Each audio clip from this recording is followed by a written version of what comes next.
শেখ হাসিনার বিরুদ্ধে ১৩ দিনের সাক্ষ্য গ্রহণ চলছে ট্রাইব্যুনাল ১-এ। সেখানে আছেন সহকর্মী জাবেদ আক্তার। বিস্তারিত জানতে সরাসরি যুক্ত হচ্ছি তার সঙ্গে। জাবেদ, এই যে শেখ হাসিনা সহ যে ৩ আসামির বিরুদ্ধে আজকে ত্রয়োদশ সাক্ষ্য গ্রহণ চলছে, এ বিষয়ে আপনার কাছে কি তথ্য রয়েছে জানাবেন।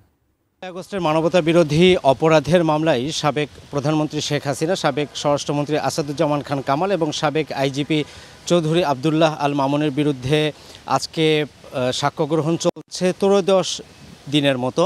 এবং এর আগে গত বৃহস্পতিবার পর্যন্ত এই মামলাতে যিনি আসামি এবং তিনি রাজসাক্ষী হয়েছিলেন সাবেক আইজিপি চৌধুরী আবদুল্লাহ আল মামুন, তার সাক্ষ্য গ্রহণের মাধ্যমে গত বৃহস্পতিবার পর্যন্ত ৩৬ জনের সাক্ষ্য গ্রহণ শেষ হয়েছে। এই মামলাতে আমাদেরকে প্রসিকিউটর মিজানুল ইসলাম তিনি যেটি জানিয়েছিলেন যে ৪০ জনের কম বেশি ৪০ জনের সাক্ষ্য গ্রহণ নেওয়া হবে। তাহলে সেই হিসাবে আমরা বলতে পারি যে সাক্ষ্য গ্রহণ প্রায় শেষ পর্যায়ে। আজকে বিচারপতি গোলাম মুর্তজা মজুমদারের নেতৃত্বে ৩ সদস্যের যে আন্তর্জাতিক অপরাধ ট্রাইব্যুনাল, সেখানে দুপুর ১১:১২টার দিকে এই সাক্ষ্য গ্রহণ শুরু হয় ১৩ দিনের মতো। এই মুহূর্তে সাক্ষ্য দিচ্ছেন চিটাগাং কলেজের একজন ছাত্র, যিনি এই জুলাই আন্দোলনের একজন ভিকটিম।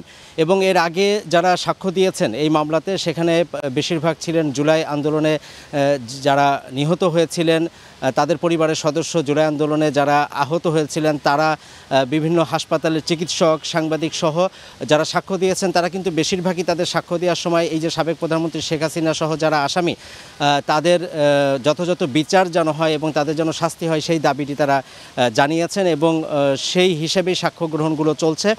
কেউ কেউ এমন আছেন যে হাসপাতালে বিভিন্ন রোগীদের বুলেট উদ্ধার করা হয়েছে, সেগুলো আদালতে এসে এক্সিবিট করেছেন।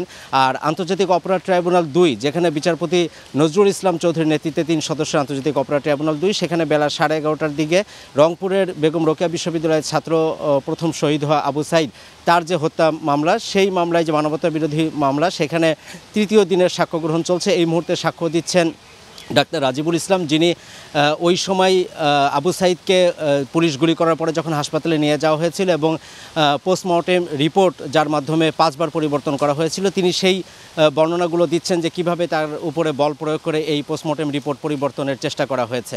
আন্তর্জাতিক অপরাধ ট্রাইব্যুনাল থেকে এই ছিল আমার কাছে সবশেষ।